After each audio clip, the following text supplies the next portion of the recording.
కాకతీయుల కాలం నాటి భూములకు సంబంధించిన సరైన వాక్యం ఏమిటి? ఏ. రాచపొలం అంటే రాజుకు చెందిన భూమి అని అర్థం. బి. వెలిపొలం నీటి వసతి భూమి. సి. తోట పొలం అంటే వివిధ పండ్ల తోటలు ఉండే భూమి అని అర్థం. డి వచ్చేసి పైవని.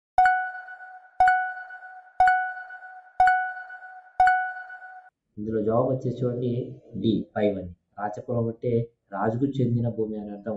వెలిపొలం అంటే నీటి వసతి భూమి అని అర్థం. తోట పొలం అంటే వివిధ పండ్ల తోటలు కలిగి ఉండే భూమి అని అర్థం. జవాబు వచ్చేసి డి.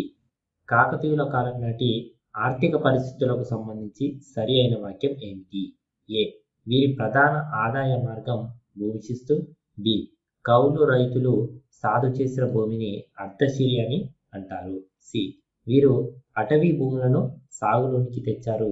డి వచ్చేసి పైవని.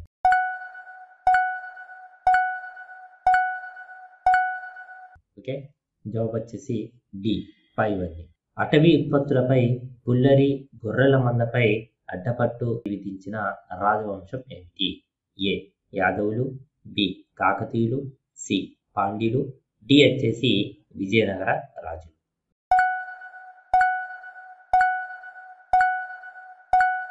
ఓకే, ఇందులో జవాబు వచ్చేసి బి. కాకతీయులు. కాకతీయుల కాలంలో రాజుకు చెల్లించవలసిన పన్నులు ఏమిటి? ఏ. దర్శనం.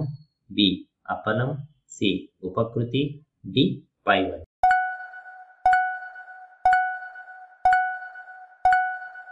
ఓకే, జవాబు వచ్చేసి డి పైవని.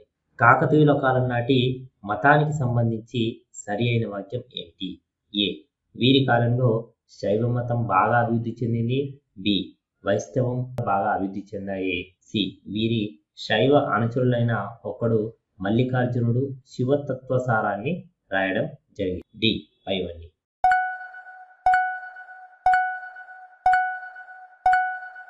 ఇందులో జవాబు వచ్చేసి డి పైవని. పేరిణి నృత్యం నుంచి సరైన వాక్యాన్ని తెలియజేయండి. ఏ.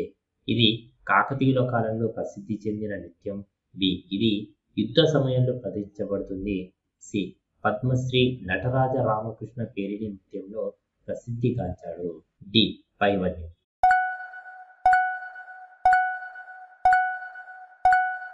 ఇందులో జవాబు వచ్చేసి డి పైవని. కాకతీయ సామ్రాజ్య పతనానికి సంబంధించి సరైన వాక్యాన్ని తెలియజేయండి. ఏ. ఇది 1323 సంవత్సరంలో అంతమైంది. బి.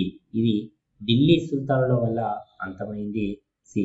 వీరి తర్వాత అద్దంకి, కొండవీడు, రాజమండ్రి మరియు కందుకూరు లాంటి చిన్న రాజ్యాలు ఆవిర్భవించడం జరిగింది. డి పైవని.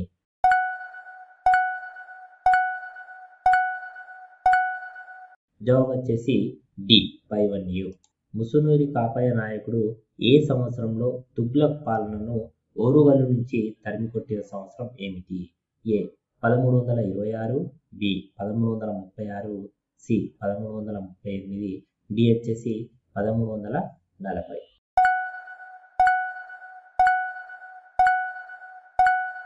ఓకే, జవాబు వచ్చేసి బి 1336వ సంవత్సరం. షాజహాన్ గురించి సరైన వాక్యాన్ని తెలియజేయండి. ఏ. ఇతడు ఎర్రకోటను నిర్మించాడు. బి. మొఘల్ సామ్రాజ్యానికి చెందినవాడు. సి. స్వాతంత్ర దినోత్సవం రోజు భారత ప్రధానమంత్రి ఇక్కడి నుండే జాతిని ఉద్దేశించి ప్రసంగించాడు. డి పైవన్యు.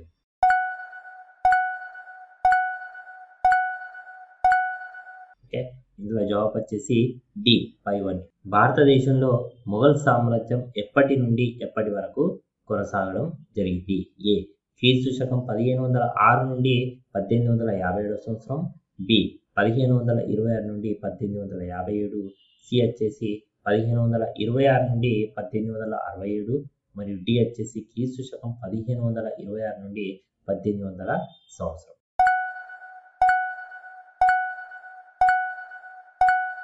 ఓకే, ఇందులో జవాబు వచ్చేసి చూడండి భారతదేశంలో మొఘల్ సామ్రాజ్యం క్రీస్తు శకం 1526 నుండి 1857 వరకు కొనసాగడం జరిగింది.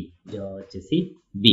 ఢిల్లీ సుల్తానుల చివరి పాలకుడైన ఇబ్రహీం లోడికి బాబర్కు మధ్య మొదటి పానిపట్టు యుద్ధం ఏ సంవత్సరంలో జరిగింది? ఓకే, ఏ. క్రీస్తు శకం 1506. బి. 1516, సి 1526 మరియు డి వచ్చేసి క్రీస్తు శకం 1530వ సంవత్సరం.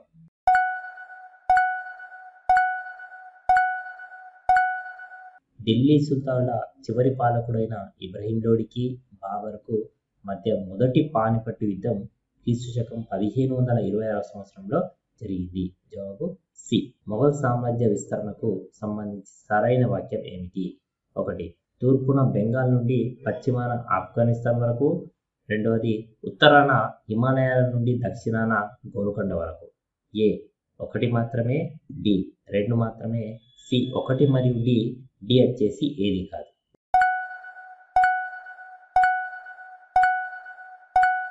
ఓకే, ఇందులో జవాబు వచ్చేసి సి 1 మరియు 2. ఓకే ఫ్రెండ్స్, చూసారు కాబట్టి ఇవి వచ్చేసి మనకు బిట్లండి ఎవ్రీ కాంపిటేటివ్ ఎగ్జామ్లో మనకు రావడం జరుగుతుంది. ఓకే ఫ్రెండ్స్, ఈ వీడియో మీకు నచ్చినట్లయితే లైక్ చేయండి, షేర్ చేయండి. మరిన్ని వీడియోస్ గురించి మన యూఆర్ఐ టెక్ ఛానల్ని తప్పకుండా సబ్స్క్రైబ్ చేయండి. Thank you.